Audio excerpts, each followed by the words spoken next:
Tonight, a fiery inflection point in the impeachment inquiry into President Joe Biden. Excuse me, sir. Excuse me, sir. This is Mr. Bobulinski. This is my time. House Republicans holding a hearing designed to feature Hunter Biden, who had asked to give public testimony, but declined to appear. Instead, the committee heard from a pair of former Hunter Biden business associates who testified, despite President Biden's denials, he was involved in his son's businesses. He was an active, aware enabler who met with business associates such as myself to further the business. They say Joe Biden participated in person and on speakerphone in meetings and dinners with Hunter's foreign business partners. Hunter's former business associate, Jason Galanis, testifying from prison.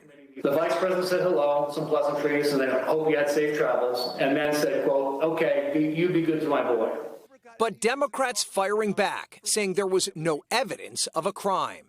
With any luck, today marks the end of perhaps the most spectacular failure in the history of congressional investigations, the effort to find a high crime or misdemeanor committed by Joe Biden and then to impeach him for it. Democrats invited Lev Parnas, a one-time associate of former President Trump's attorney Rudy Giuliani, who testified that he was tasked with digging up dirt on Biden business ventures in Ukraine.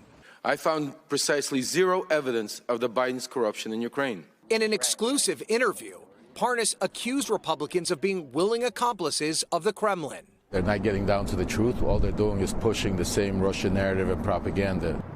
And tonight, the Oversight Committee Chairman James Comer saying he will invite President Biden to testify at an upcoming hearing. Lester? Thanks for watching. Stay updated about breaking news and top stories on the NBC News app or follow us on social media.